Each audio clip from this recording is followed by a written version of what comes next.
Si vous avez déjà ressenti la douleur du rejet familial, vous savez exactement comment cela peut tordre le cœur. Veuillez liker cette vidéo et vous abonner si vous avez déjà eu affaire à des membres de votre famille toxique.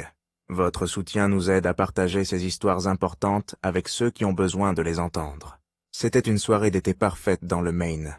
La terrasse du restaurant donnait sur l'Atlantique, les vagues s'écrasant dramatiquement contre les falaises en contrebas. Je pouvais voir toute ma famille, tous les 23, à travers les grandes fenêtres du sol au plafond. Rien, et portant des toasts à 3 longues tables réunies dans la salle à manger privée. Mon frère Thomas s'est levé, levant son verre pour ce qui semblait être un autre discours émouvant. Je ne pouvais pas entendre ses mots à travers la vitre, mais je voyais ma mère tamponner ses yeux avec une serviette, tandis que mon père rayonnait de fierté. J'étais assise à une petite table sur la terrasse extérieure, Séoul. Sirotant un verre de scotch, le même scotch qu'on m'avait offert pour mon 40e anniversaire l'année dernière, par des gens qui maintenant ne reconnaissaient plus mon existence. Le serveur s'est approché. Son visage un masque entraîné de courtoisie professionnelle. « Voulez-vous commander maintenant, monsieur ?» a-t-il demandé. J'ai hoché la tête, choisissant l'article le plus simple du menu. Alors qu'il se tournait pour partir, j'ai dit une chose de plus. J'ai pointé du doigt la salle privée. Je voudrais payer l'intégralité de leur facture. Toutes. Mais je ne veux pas qu'ils le sachent avant que je sois parti. Le serveur a cligné des yeux, son masque professionnel glissant une seconde, alors qu'il regardait entre moi et la réunion familiale bruyante à l'intérieur. Bien sûr, monsieur, a-t-il dit finalement. Je vais m'arranger avec le manager. Je m'appelle James Harrington. Il y a 3 mois, j'étais le directeur financier de l'entreprise de transport maritime de ma famille. Harrington Maritime, un poste que j'occupais depuis 15 ans, il y a 3 mois. J'avais encore une famille. J'étais l'enfant du milieu de 3 fils. Mon père, William Harrington, avait construit Harrington Maritime à partir d'un seul bateau de pêche pour en faire la plus grande opération de transport maritime privé de la côte Est. Mon frère aîné, Thomas, était le visage de l'entreprise, charmeur, beau, parfait pour les relations avec les clients. Mon frère cadet, Michael, était le créatif, toujours à proposer des innovations pour rendre nos navires plus efficaces. Et moi, j'étais le gars des chiffres, celui qui s'assurait qu'on réalisait effectivement des profits. Pendant 15 ans, j'avais travaillé 80 heures par semaine, manqué des anniversaires de mariage, même le dîner de répétition de mon propre mariage, à cause d'urgences professionnelles. Ma femme m'a finalement quitté, fatigué de rivaliser avec des étableurs et des projections financières. Je l'avais à peine remarqué. L'entreprise était ma vie, mon but, toute mon identité. Et j'étais bon dans ce domaine. Sous ma direction financière, la valeur de Harrington Maritime avait triplé. Mon père fêtait ses 70 ans cette année. La grande réunion familiale était prévue pour coïncider avec son anniversaire et l'annonce de sa retraite. Tout le monde savait que Thomas prendrait la relève en tant que PDG. C'était le plan depuis notre enfance. Ce que personne n'attendait, c'était ce qui allait suivre. 2 jours avant l'annonce, mon père m'a convoqué dans son bureau. « James », a-t-il dit, s'adossant à son fauteuil en cuir. « Tu as toujours été le fiable, le stable. » Il a soupiré, passant une main dans ses cheveux argentés. « Mais l'entreprise a besoin de plus que de la fiabilité maintenant. Elle a besoin de vision. » J'ai hoché la tête, gardant mon visage soigneusement neutre. J'avais déjà entendu ce discours. Thomas prendra la relève en tant que PDG. A-t-il poursuivi? Et Michael sera directeur de l'information. Ils ont déjà des plans excitants pour l'expansion. J'ai attendu qu'il mentionne mon rôle. Le silence s'est étiré, inconfortablement. « Et moi ?» ai-je finalement demandé. Mon père a détourné le regard, soudain intéressé par le modèle de bateau sur son bureau. « Nous faisons venir quelqu'un de l'extérieur pour le poste de directeur financier. Du sang neuf, de nouvelles idées. » Les mots m'ont frappé comme un coup physique. Après 15 ans, ma voix n'était qu'un murmure. « Vous me remplacez. » Il a eu la décence de sembler mal à l'aise. « Pas remplacer. Nous t'offrons un poste au conseil, capacité consultative. Moins de stress au quotidien, moins de responsabilités, moins de pouvoir, moins de tout. Cette décision, ai-je dit prudemment, était-elle unanime? L'hésitation de mon père m'a tout dit. Thomas et Michael avaient orchestré cela. Mes propres frères, c'est ce qu'il y a de mieux pour l'entreprise, a finalement dit mon père. Je me suis levé. les jambes étrangement stables malgré le séisme à l'intérieur de moi. Je comprends. Ai-je dit avant de sortir? Ce soir-là, j'ai reçu un courriel. Notification officielle de ma transition au conseil. Effective immédiatement. Mon remplaçant, un MBA brillante de Morgan Stanley, commencerait le lundi suivant. Ils n'ont même pas attendu après la célébration de l'anniversaire de mon père pour me pousser dehors. Le lendemain, je suis allé au bureau tôt pour vider mon bureau. 15 ans de ma vie dans 3 boîtes sans carton. Un partant. J'ai croisé Thomas dans l'ascenseur. James, a-t-il dit? Surprise. Que fais-tu ici si tôt? J'ai montré mes boîtes. La compréhension s'est dessinée sur son visage. Ah! Eh bien, la transition. Papa t'en a parlé. J'ai hoché la tête. Félicitations pour la promotion. Thomas a eu la grâce de sembler mal à l'aise. C'est ce qu'il y a de mieux pour l'entreprise. James, tu comprends ça, n'est-ce pas? Rien de personnel. Mais c'était personnel. Très personnel. Thomas s'est agité maladroitement. Tu viens toujours au dîner d'anniversaire de papa? N'est-ce pas? Toute la famille sera là, bien sûr. Ai-je dit? Ma voix parfaitement égale. Je ne le manquerai pour rien au monde. Les portes de l'ascenseur se sont ouvertes, et je suis sorti sans regarder en arrière. Chez moi, j'ai assis avec mes boîtes intactes dans le couloir. 15 heures par semaine. Des vacances manquées, un mariage sacrifié. Tout pour une entreprise qui pouvait me jeter sans y réfléchir à 2 fois. Mais ce n'était pas juste l'entreprise. C'était ma famille. Ma chair et mon sang avaient décidé que j'étais jetable. J'ai passé cette journée dans un brouillard, me déplaçant mécaniquement dans ma maison vide. Mais à mesure que la soirée tombait, quelque chose a changé en moi. Le choc a commencé à s'estomper, remplacé par un objectif clair et froid. Je ne les laisserai pas me voir briser. Je me présenterai à ce dîner d'anniversaire la tête haute, et je les observerai très, très attentivement. Le dîner était dans le restaurant préféré de mon père, un endroit de fruits de mer haut de gamme surplombant l'océan. Je suis arrivé 20 minutes en avance et j'ai demandé une table sur la terrasse. Plutôt que de rejoindre la salle privée réservée pour notre groupe, le maître d'hôtel semblait confus, mais m'a accommodé. À travers les fenêtres, j'ai regardé ma famille arriver, d'abord mes parents, puis Thomas et sa femme parfaite et leurs enfants, puis Michael avec sa nouvelle fiancée, tantes, oncles, cousins. Tout le monde était là, vêtu de leurs plus beaux atours, prêt à célébrer non seulement l'anniversaire de mon père, mais la nouvelle ère de Harrington Maritime. Sans moi, aucun d'eux n'était venu demander pourquoi j'étais assis dehors seul. Le serveur est revenu avec mon repas. Un poisson grillé simple. Pendant que je mangeais, j'observais à travers les fenêtres. Le champagne coulait à flot. À un moment, ma mère a jeté un coup d'œil dehors et m'a vu. Nos yeux se sont croisés brièvement avant qu'elle ne détourne le regard, son sourire vacillant momentanément. Elle s'est penchée vers mon père, a murmuré quelque chose. Il a regardé dehors, a froncé les sourcils, puis a délibérément tourné le dos à la fenêtre. C'est alors que j'ai su qu'ils avaient tous accepté cette approche. Faire comme si je n'étais pas là. Faire comme si tout était normal. Faire comme s'ils n'avaient pas trahi et jeté un fils et frère qui avaient tout donné à l'entreprise familiale. J'ai fini mon repas lentement, savourant chaque bouchée, l'accompagnant de l'excellent scotch. À l'intérieur, Thomas était maintenant debout, faisant un discours. Tout le monde riait, applaudissait. Un gâteau d'anniversaire est apparu.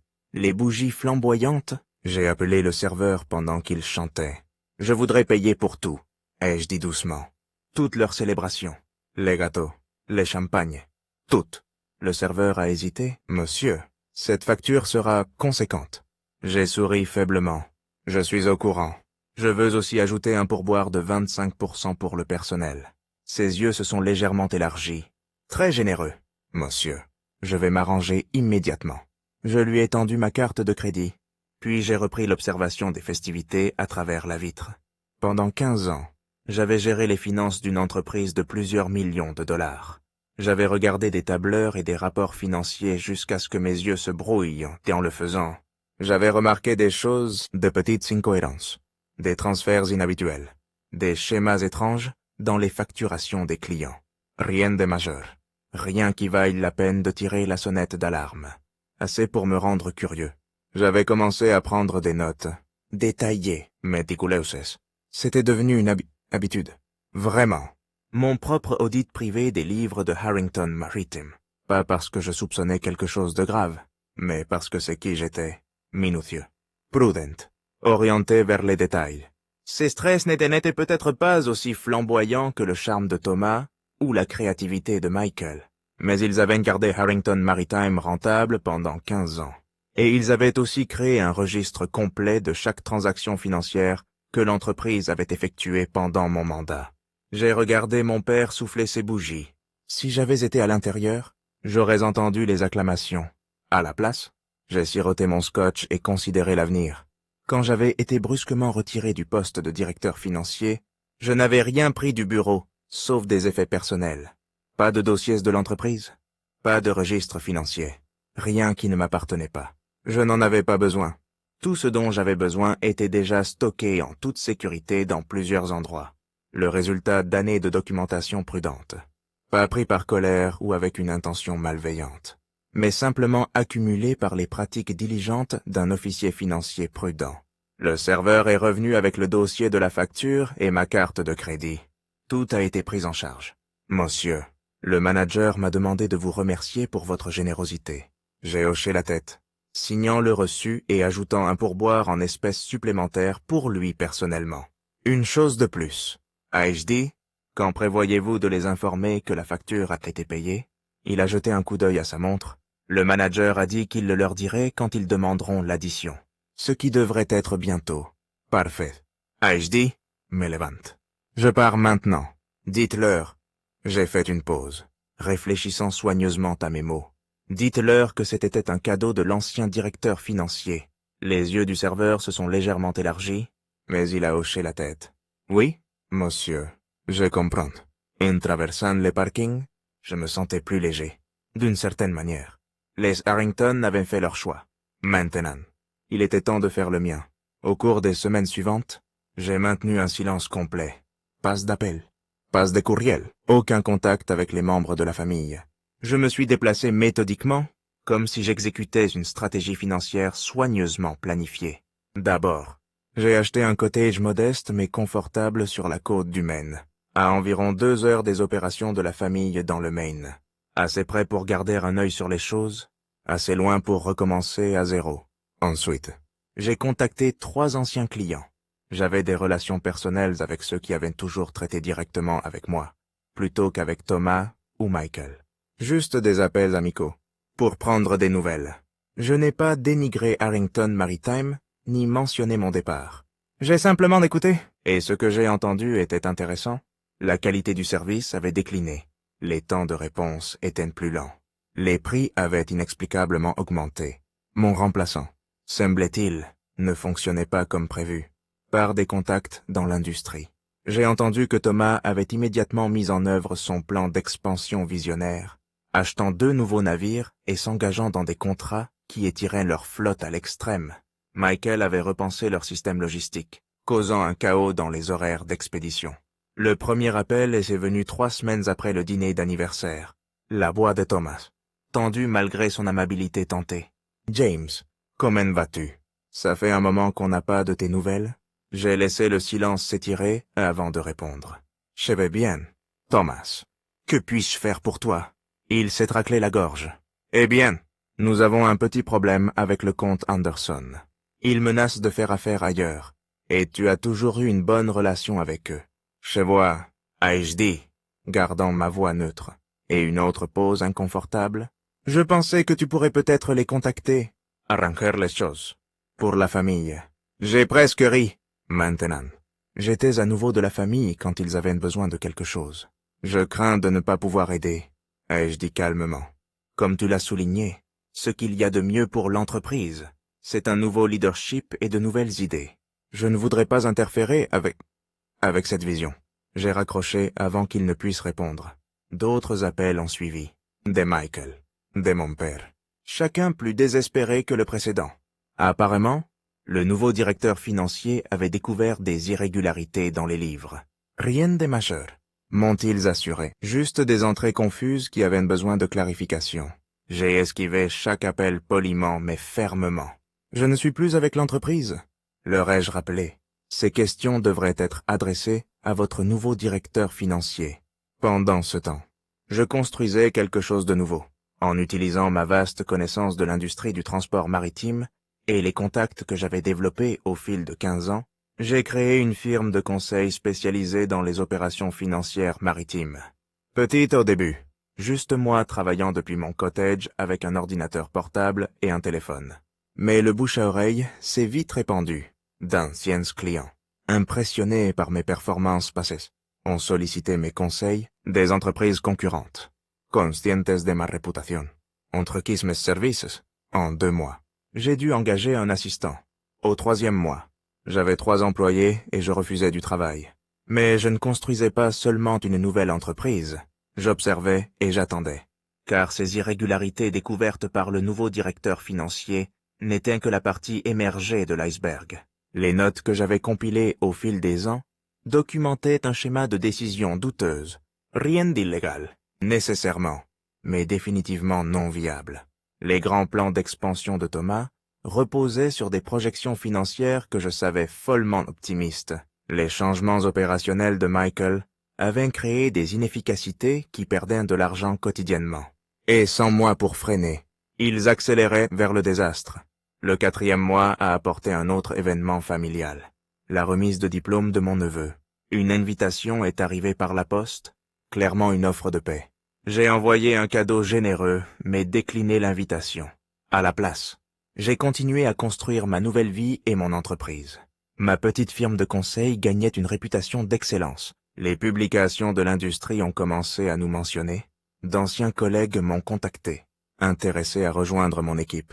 Je restais poli mais distant avec ma famille, quand ils appelaient, ce qui était de plus en plus fréquent à mesure que leur situation financière se détériorait.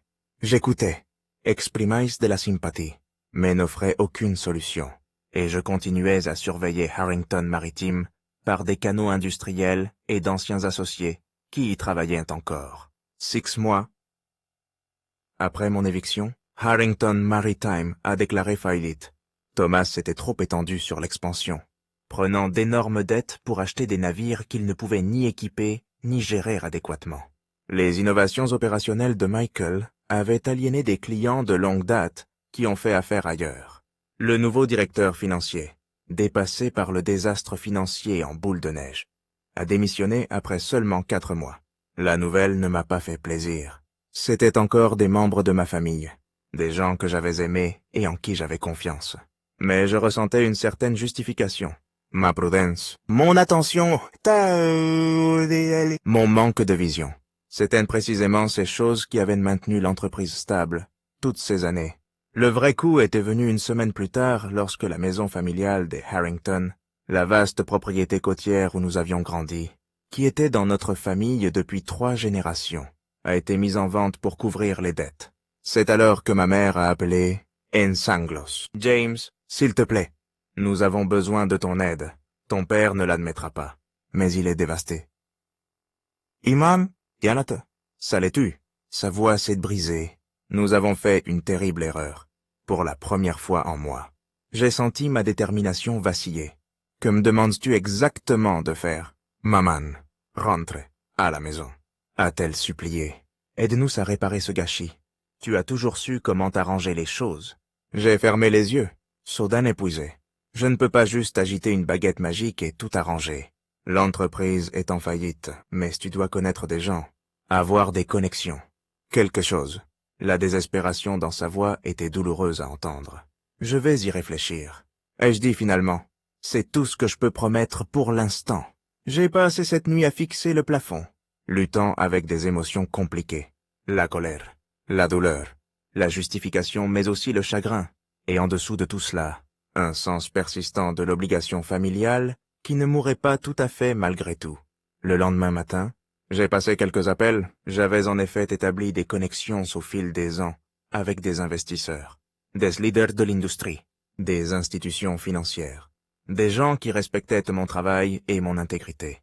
À la fin de la journée, j'avais organisé une réunion avec un groupe d'investisseurs potentiels qui pourraient être intéressés par l'acquisition et la restructuration de Harrington Maritime.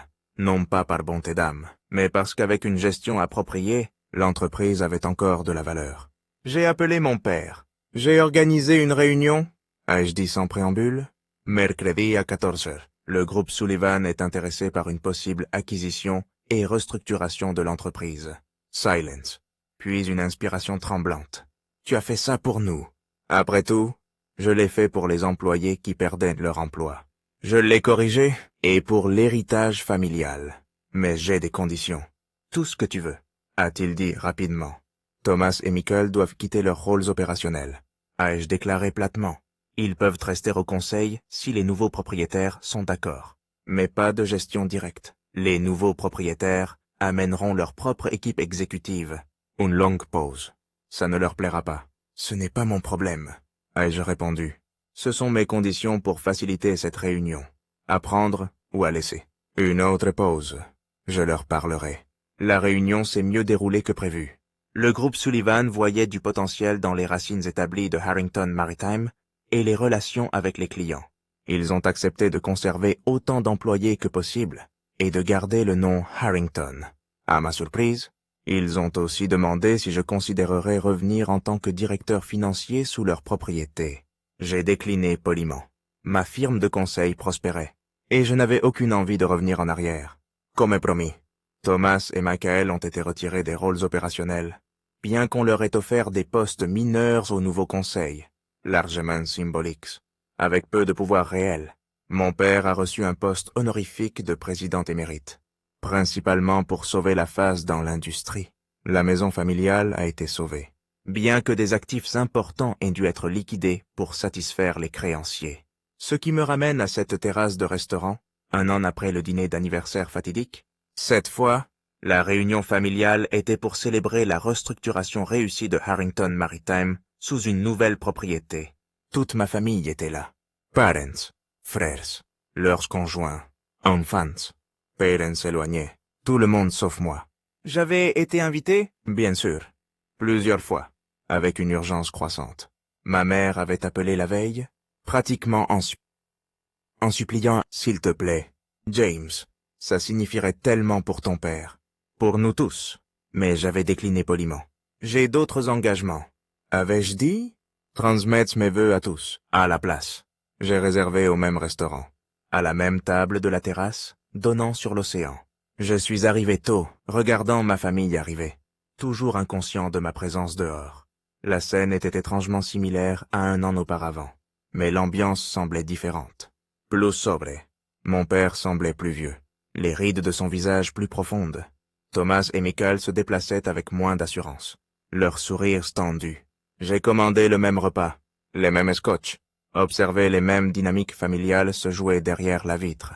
Mais cette fois, quand le serveur est venu prendre mon paiement, j'avais une demande supplémentaire.